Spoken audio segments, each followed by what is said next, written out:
Is the life purpose myth keeping you stuck? A guide to real peace. The tyranny of purpose. Why you always feel behind. Let's hack this idea once and for all. The concept of having one single, unshakable life purpose isn't some sacred spiritual truth, it's a modern myth. A carefully packaged marketing strategy designed to keep you chasing something just out of reach. It's an invisible leash, and the more you pull, the tighter it gets. That's not inspiration, that's a dangerous virus running in your mental operating system. Every day, you're bombarded with cinematic success stories about people who found their purpose and went on to change the world. And in those stories, their lives seem perfectly aligned, like they've cracked some ultimate code. But here's the catch: by comparing yourself to those highlight reels, you shrink your own existence. Suddenly, your everyday life with all its small joys, quiet mornings, and messy, human challenges feels like it doesn't measure up. This is what I call purpose anxiety. You end up in a loop, chasing something that might not even exist in the way you were told. Your brain, instead of focusing on what's in your hands right now,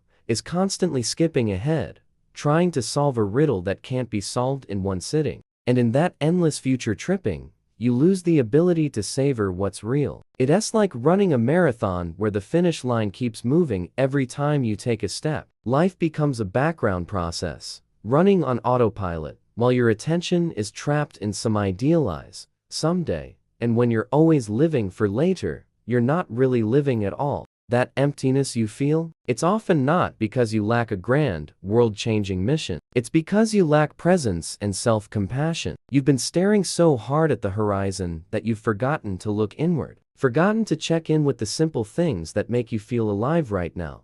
The hobbies that light you up, the people who make you laugh, the curiosity that sparks when you least expect it. Your mental health takes a hit when you keep measuring yourself with someone else's ruler, especially when that ruler was designed to sell you books, courses, or a lifestyle you didn't even choose. This is one of the most dangerous bugs in the human mental code. Subversive evolution flips that script. Life isn't a puzzle with a single missing piece. Life is a sandbox, and you get to build whatever you want inside it. It's made of small purposes, temporary missions, and quick bursts of yes to what matters in the moment. Your purpose can last a day, a week, a season of your life. And when it's over, you're free to write the next one. So here's your first practical hack: the pause for peace. Set aside 5 minutes today. No phone, no computer, no doom scrolling. Just sit and breathe. And during those 5 minutes, ditch the question,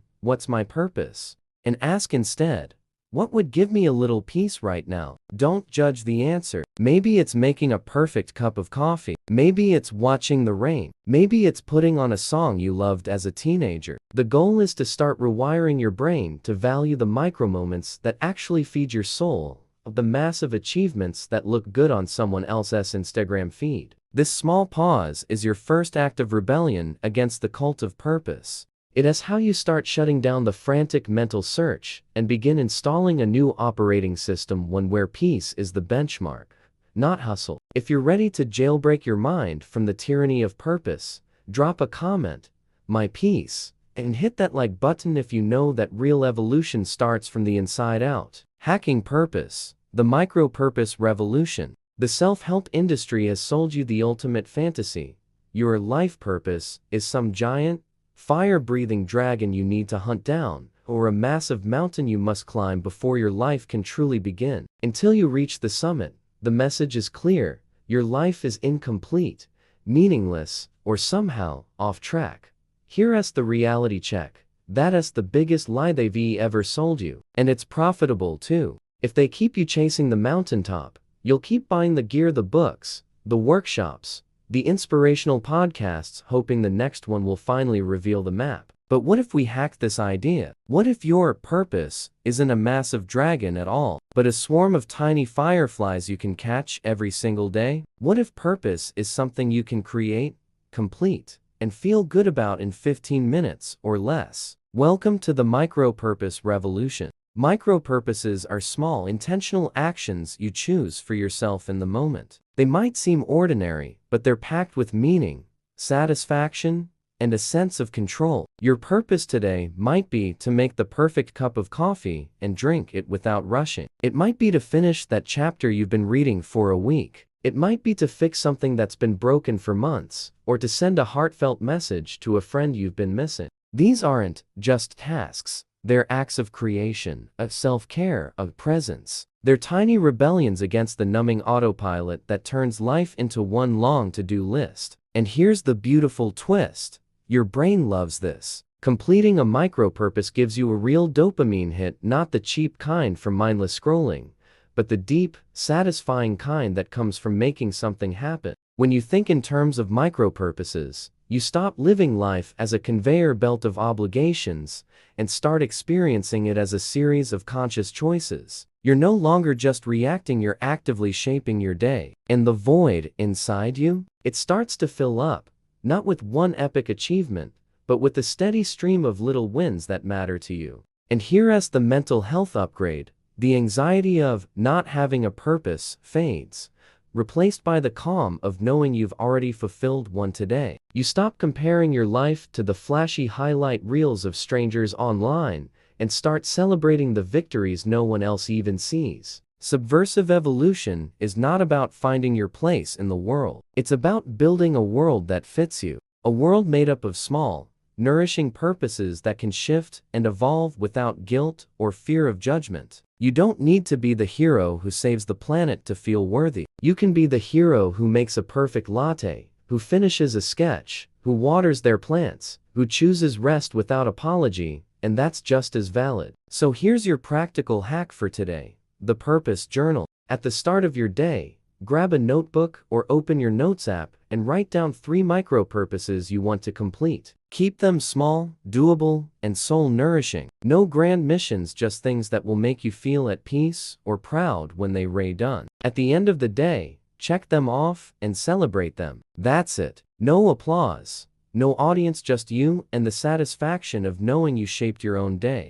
Hacking fame. Success no one needs to see. Let's talk about fame, not the red carpet, paparazzi, or viral video kind. The kind they don't tell you about in self-help books. The kind that lives quietly inside your chest, invisible to anyone else, and yet more real than any number of followers. The modern world runs on visibility. If it's not posted, it didn't happen. If it's not liked, it's not worth anything. We've been trained to measure our value by how loudly the world claps for us. And this is where most people get trapped, chasing the applause instead of the actual life they wanted to live. Here's the truth: external validation is addictive, but deeply unstable. The moment the applause fades, you start doubting yourself again. You become a servant to algorithms, trends, and the fleeting attention span of strangers. And if they're not watching, you wonder if you still exist. But there's a subversive way out, and it's what I call private fame. This is the success that doesn't need an audience, the satisfaction that doesn't require proof. It's the quiet pride you feel when you do something for you, and no one else even knows. Private fame is when you write a poem and never post it. When you master a recipe and only cook it for yourself. When you paint, sing, or dance without hitting record. When you build something, a skill, a habit, a garden, and it's just for your own eyes. Why is this a hack? Because your brain is free from the performance trap. You're no longer bending your creativity, energy, or authenticity to please others. You're playing your own game, in your own arena. And here's the wild part: when you stop needing recognition, you actually perform better. You take more risks. You explore more. You enjoy more. This isn't about rejecting all visibility. Public wins are fine, but when your self-worth depends on them, you've given the world the keys to your confidence. With private fame, you take those keys back. Think about it. The most powerful moments in your life probably didn't happen in front of a crowd. They were in kitchens at midnight, in notebooks no one's read, in conversations only you remember. That's where the real treasure is. So here's today's mental reprogramming exercise. Create something in secret. Art, a skill, a moment, anything. Don't share it. Resist the urge. Let it live without applause. Notice how it feels. The pride, the freedom, the relief of not waiting for a reaction. The first time you do this, it might feel strange. You might catch yourself reaching for your phone to prove it happened. But with practice, the need for proof fades. You start building a vault of invisible wins, a collection of personal victories that no one can take away, no matter what happens to your public image. This is success that can't be canceled, unfollowed, or ignored. It's yours, entirely. And here's the paradox: the less you chase visible fame, the more authentic and magnetic you become. People feel it. They see the glow of someone who doesn't need their approval. That's the ultimate hack: becoming untouchable, not by hiding, but by being rooted so deeply in your own worth that no external noise can shake you. So, if you're ready to start building your private fame, comment "Invisible Crown" below. Like this video, hit subscribe, and remember, not every masterpiece needs a stage. Some are meant to live quietly, feeding your soul in ways no spotlight ever could. The peace game, your purpose, is already happening. Here's the plot twist nobody expects: the purpose you've been chasing all along might already be unfolding under your feet. You've been running toward a finish line, but the race was never real. The someday you've been striving for, it's just a mirage, and meanwhile life has been quietly happening in the background. The peace game starts when you realize the real win isn't finding your purpose,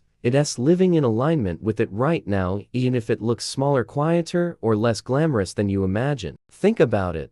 How many times have you told yourself, "When I finally figure it out, I'll be happy"? That's the trap. It keeps you in a state of permanent preparation, like a runner at the starting line who never hears the gunshot. You're always getting ready, never actually starting because you think you're missing the map. But the truth is, the map is already in your hands. The moments you've been brushing off as ordinary are actually the proof. The way you help a friend without thinking. The skill you return to over and over because it feels natural. The conversations that light you up so much you lose track of time. That's your purpose in action. And here's the real hack.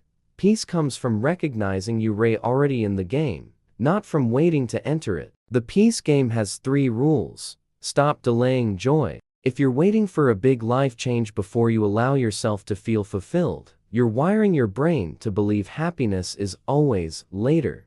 Start allowing micro moments of satisfaction now. Notice your default mode. When you have free time, what do you naturally gravitate toward? That's your subconscious showing you where your energy flows most authentically. Follow that thread. Detach from the scoreboard. Purpose isn't about metrics, milestones, or trophies. It's about consistency. If you're showing up in a way that aligns with your values, you've already crossed the invisible finish line. The beauty of the peace game is that you can't lose. There's no opponent, no timer. The only way to fail is to ignore the fact that you're already playing. Here's the paradox. When you stop obsessing over finding your purpose, you actually start living it more fully. You become less frantic, less desperate for signs. Instead, you start acting from a place of trust, and trust is magnetic. Opportunities start finding you because you're no longer pushing them away with constant doubt. If you need a daily reminder,